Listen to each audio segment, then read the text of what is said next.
अस्सलाम वालेकुम नादरीन। आज सुप्रीम कोर्ट में दो अहम केसेस की समाअत हुई और बड़ी ही अहम, और जिसे कहते हैं एक समाअत तो बहुत ही एग्रेसिव थी।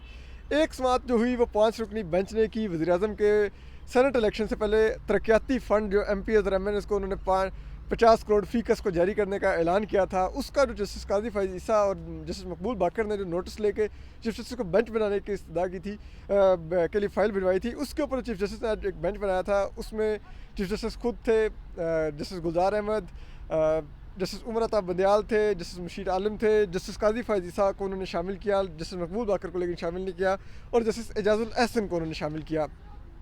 तो उसकी समाअत हुई, इसमें कुछ बहुत ही अहम रिमार्क्स है, जिसमें सबसे जो अहम रिमार्क्स थे वो जस्टिस काज़ी फ़ाइज़ ईसा ने कहा कि अगर वज़ीर-ए-आज़म ने ये फ़ंड्स जारी किए हैं इन अरकान असम्बली को सेनेट इलेक्शन से पहले, तो ये ना सिर्फ सुप्रीम कोर्ट के फ़ैसले की खिलाफ वर्जी है, कंटेम्प्ट ऑफ कोर्ट के ज़मरे में आता है, बल्कि ये वज़ीर-ए-आज़म को करप्ट प्रैक्टिसेस में यानी कि बदनवान अमल में भी मुलव्वस करार देता है। तो ये उन्होंने एक बड़े अहम रिमार्क्स दिए। उसके अलावा भी उन्होंने कुछ संजीदा सवालात उठाए।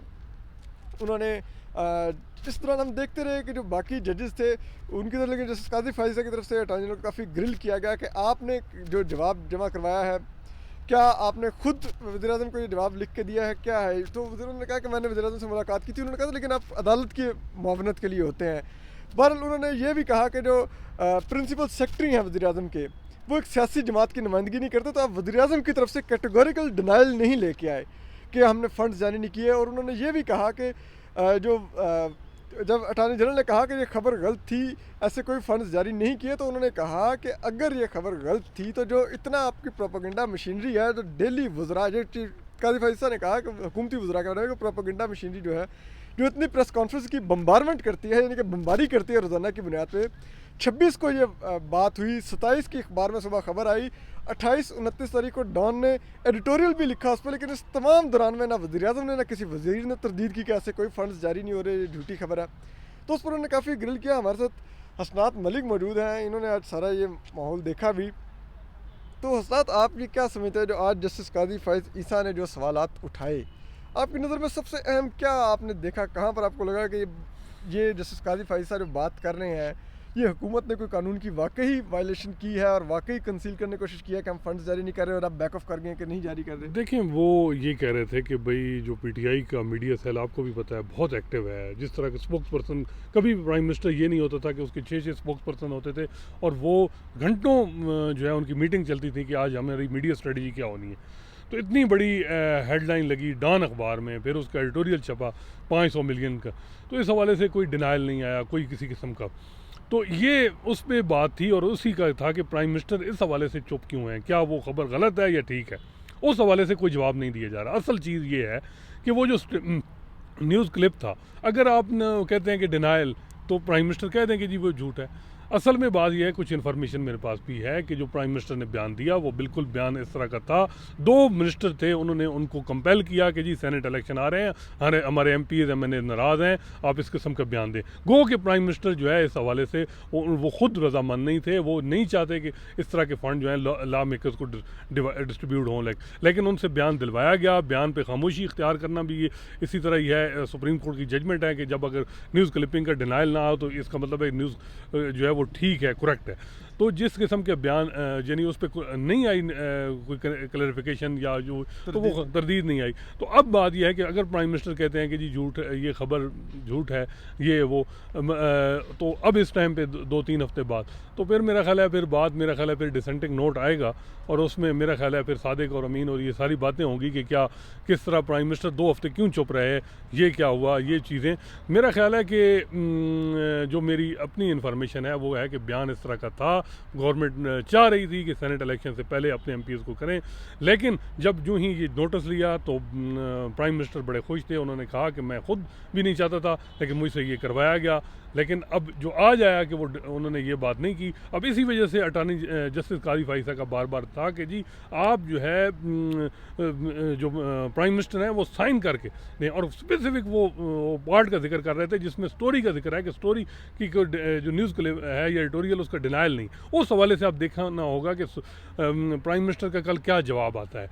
और इस हवाले से बाकी आप देखें, बात तो ठीक है कि अगर एक साइड पे आप कहते हैं कि प्योरीफाई किए जाए सिस्टम को और निज़ाम को, ख़ासकर ये जो मैं देखता हूँ 10 साल से सुप्रीम कोर्ट एक जैसे एक मतलब माजरत के साथ यहाँ जो है एक सियासतदानों की लॉन्ड्री कि neat and clean, Iftikhar Mohammad Chaudhry ने वर्कर पार्टी का केस उठाया और बहुत बड़े केस कि सियासतदानों को कैसे जो है ना पाक साफ नीट एंड क्लीन किया जाए, और ये वो फिर उसके बाद साकिब निसार साहब आए, उन्होंने भी सियासतदानों पे जोर लगाया। इसके अलावा मेरा ख्याल है इस पूरे मुल्क में जो है करप्शन सिर्फ करप्ट सियासतदान ही है और बुरा सबसे सियासतदान है, और सारे ठीक हैं। ओवरऑल आप इस प्रोसीडिंग को देखें तो मेरा ख्याल है कि जो पर्पज़ है इमरान खान का वो चाहे जो भी है, जो उससे सियासत जो है वो गंदी हो रही है, बदनाम हो रही है, पॉलिटिक्स बुरी चीज़ है, इसमें करप्शन है, बैगों के भर, आपको पता है हर हियरिंग में ये होता है कि पैसे भर भर के दिए जाते हैं, और ये जो वीडियो क्लिप जारी किया गया ये भी एक जो है स्ट्रेटजी के साथ किया गया। बाकी ये जो मामला सुप्रीम को ये जो चल रहा है सेनेट इलेक्शन वाला कि जी इसको ओपन बैलेट होना चाहिए, ये एक एज ए स्ट्रेटजी जो है इसको किया जा रहा है, लंबा किया जा रहा है ताकि प्रेशर रखा जाए अपने लॉ मेकर्स पे कि वो किसी किस्म की सौदाबाजी ना कर सकें किसी अपोजिशन के लोगों के साथ, खासकर दो असम्बली में उनको कोई इतलात हैं बलूचिस्तान में और केपी में कि कोई किसी किस्म की लेन देन हो जाए। तो इस हवाले से वो ये है कि प्रेशर रखना चाह रहे हैं। एक गवर्नमेंट के कुछ एहलकार कह रहे हैं कि हमें पता है कि मे बी ओपन बैलेट हो, आपको पता है जस्टिस उमर साहब बंदयाल साहब वो इसी वजह से वो उनके जो सवाल हैं या जो भी, लेकिन वो ये चाह रहे हैं कि इसको इतना प्रोलॉन्ग किया जाए। आपको याद होगा 1-2 हफ्ते पहले भी अटॉर्नी जनरल साहब ने कहा कि मेरा आर्गूमेंट कल कंक्लूड हो जाएंगे, फिर ये लॉन्ग सिलसिला चलता रहा है। फिर आप सुप्रीम कोर्ट की तरफ से देखें कि ये केस जो है 1 बजे स्टार्ट होता है, मतलब इतना इंपॉर्टेंट सेनेट का इलेक्शन होने वाला है, 9:30 बजे हियरिंग, एक दिन पूरा भी लग सकता था, लेकिन 1 बजे होता है, हर रोज़ घंटा चलता है। तो ये मेरा ख्याल है 11 मार्च तक, क्योंकि इससे होना है उससे पहले ये 2-3 हफ्ते जो है ये एंगेज रखा जाएगा उन लॉ मेकर्स को, ताकि वो किस किस्म की कोई बात उन पर प्रेशर रखा जाए। और फिर इसी तरह ये वीडियो भी चलती रहेंगी, यहाँ से बयानबाजी भी आती रहेगी, अटॉर्नी जनरल साहब की तरफ से भी मामला चलता रहेगा। तो ये मेरा ख्याल है कि असल बात यह है कि आज वो वही बात हुई कि आर्डिनेंस अटॉर्नी जनरल साहब से जब उन्होंने कहा कि जी आर्डिनेंस आज आप ले आएँ ओपन बैलेट, कल कोई और पार्टी आती है और वो जो है कहती है एक सीक्रेट बैलेट, फिर आर्डिनेंस ले आती है, उसका क्या जवाब है? तो उन्होंने कहा जी सुप्रीम कोर्ट है ना, सुप्रीम कोर्ट है ना, सुप्रीम कोर्ट जो है असल तो आप ही हैं जिन्होंने प्योरीफाई करना है। लेकिन माजरत के साथ अटॉर्नी जनरल भी जुडिशल कमीशन के मेंबर हैं, चीफ जस्टिस भी हैं, और भी जो यहाँ बैठे हैं इनमें से 4 लोग 3 जजेस जो हैं जुडिशल कमीशन के मेंबर हैं। तो क्यों ना जजेस की अपॉइंटमेंट भी ओपन ट्रांसपेरेंसी हो, ऊपर सबके सामने जो है पता चले कि कौन रिकमेंड, इनफॉर्मल डिस्कशनें होती हैं, क्या होता है, जजेस की अपॉइंटमेंट कैसे होती है, किस तरह बारों के साथ गिव एंड टेक होती है, किस तरह मामला होते हैं, वो भी ज़रा ओपन हो जाए। फिर सुप्रीम जुडिशल काउंसिल का मामला हो जाए कि सुप्रीम जुडिशल काउंसिल में जजेस के खिलाफ जो कार्रवाई होती है वो कैसे होती है, किस तरह उनके मामलात होते हैं, किस तरह कुछ जजेस को जो है आपको पता है कि इस्लामाबाद हाई कोर्ट के एक चीफ जस्टिस को छोड़ दिया गया जब शौकत सदीकी साहब के हवाले से उनकी जो मामला आया, तो फिर उसके बाद कैसे वो प्रोसीडिंग बार शौकत सदीकी साहब ने यहाँ दरख्वास्त दी है कि जस्टिस जो अनवर कासी के हवाले से जो प्रोसीडिंग है सुप्रीम वो रिकॉर्ड दिया जाए, लेकिन रिकॉर्ड नहीं दिया जाए। तो एक साइड पे आप अपनी हवाले से इतने टची हैं, अपने मामलात कहते हैं कि जजेस बड़े सेंसिटिव, उनके इख्तियारात, तो और फिर मामला आएगा कि आप अपने उनको प्योरीफाई कर रहे हैं, उनके निज़ाम कर रहे हैं, तो फिर जो चीफ जस्टिस का ऑफिस है, मैं ये एक बंदे का नहीं, इसको इख्तियारात को भी रेगुलेट होना चाहिए, बेंचेस की कंपोजिशन कैसे होती है इसको भी रेगुलेट होना चाहिए। अगर आप प्राइम मिनिस्टर के डिस्क्रिशनरी इख्तियारात को, जिस तरह माजरत के साथ जस्टिस काजी फाइसा ने कहा जी कि प्राइम मिनिस्टर को डिस्क्रिशनरी इख्तियार नहीं होना चाहिए ये वो, तो फिर चीफ जस्टिस का इख्तियार भी ज़रा देखना चाहिए, इसको भी रेगुलेट करना चाहिए। या अफरीदी साहब ने इसी तरह उसमें जस्टिस काजी फाइसा में कहा है कि जो चीफ जस्टिस जो बेंच बनाता है उस या उसका जो फिक्सेशन का केस है उसको रेगुलेट होना चाहिए, कम से कम सीनियर मोस्ट जजेस की मुशावरत होनी चाहिए। अब आपको पता है कि जिस तरह अब ये सुप्रीम कोर्ट में मतलब आसिफ सईद खोसा साहब के टाइम पे ये होता था कि जब भी कोई पब्लिक इंटरेस्ट का मैटर आता था तो सीनियर मोस्ट 5 जजेस बैठते थे।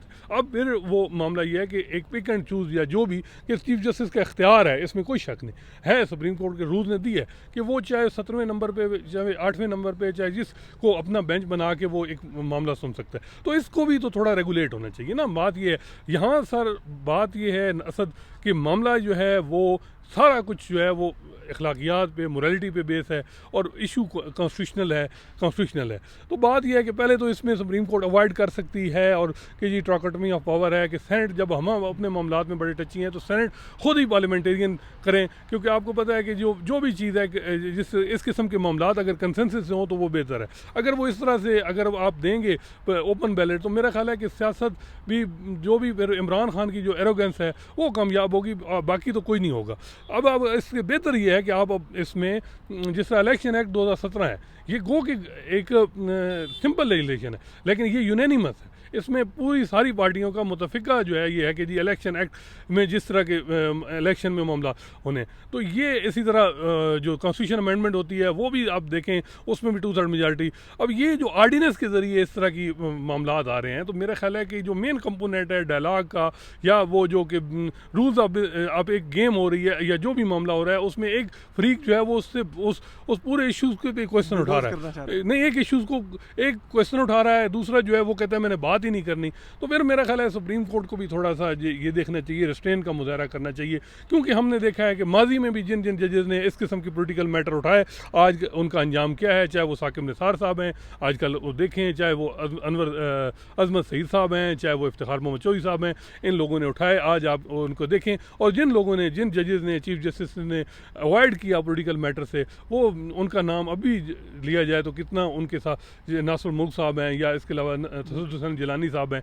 तो ये मेरा ख्याल है कि सुप्रीम कोर्ट को खुद देखना होगा कि क्या वो किस किस्म की प्रेसिडेंट सेट करेंगे। लेकिन ओवरऑल हम देख रहे हैं कि रोज़ जो है एक लेक्चर या मोरालिटी की बात होती है, बैगों की, पैसों की, ये सियासतदानों की। मेरा ख्याल है ये कोई सियासत के लिए अच्छा शगुन नहीं है। बहुत शुक्रिया हसनात। हसनात ने एक बड़ी अहम बात की है, उन्होंने जो नुक्ता उठाया है वो यही है कि ये जो हम जिस इमारत के सामने खड़े हैं सुप्रीम कोर्ट ऑफ पाकिस्तान, ये कोर्ट ऑफ लॉ है, कोर्ट ऑफ मोरालिटी नहीं है। लेकिन जो अटॉर्नी जनरल के जो तमाम दलाइल हैं वो मोरालिटी पे बेस्ड है, वो लॉ की बात नहीं कर रहे। और वो जो मौका मिल सकता है कि वज़ीर-ए-आज़म इमरान खान पॉलिटिकल पार्टीज़ को एंगेज करें, 2/3 मेजॉरिटी आइन में तरमीम के लिए रखी इसलिए गई कि हुकूमत अपोजिशन को एंगेज करे और कंसेंसस से एक आइनी तरमीम लाए। लेकिन यहाँ पर वो आइनी तरमीम वो नहीं एंगेज करना चाहते वज़ीर-ए-आज़म इमरान खान, और वो सुप्रीम कोर्ट का कंधा इस्तेमाल करके एक आर्डिनेंस के ज़रिए उस तमाम आइनी अमल को, उस तमाम डेमोक्रेटिक स्पिरिट को बुलडोज़ करना चाहते हैं। जबकि उसके अलावा जो हसनात मलिक ने एक बहुत ही एक्सक्लूसिव खबर दी वो यही है कि वज़ीर-ए-आज़म को वज़रा ने परसू किया कि सेनेट इलेक्शन के लिए ये डेवलपमेंट फ़ंड जारी किए जाएं, यानी कि ये डेवलपमेंट फ़ंड वाकई ही जारी किए गए, बात की गई, वज़ीर-ए-आज़म ने कमिटमेंट दी, पार्लियामेंट अपने जी डिसाइड किया गया, अपने पार्लियामेंटेरियंस को उन्होंने कहा कि आपको ये फ़ंड्स मिलेंगे। और अब जब मामला यहाँ पे टेकअप हो गया तो अब हुकूमत पीछे हट रही है। लेकिन देखते हैं कि कल क्या जवाब आता है। वज़ीर-ए-आज़म का दस्तखतशुदा जवाब होगा जस्टिस काज़ी फ़ाइज़ ईसा के आज वाले रिमार्क्स के बाद। तो देखते हैं कि वज़ीर-ए-आज़म का दस्तखतशुदा जवाब क्या होगा। आज तक के लिए इजाज़त दीजिए असद अली तूर को, असद तूर अनसेंसर्ड से। अपना ख्याल रखिए, खुश और सलामत रहिए। अल्लाह हाफ़िज़।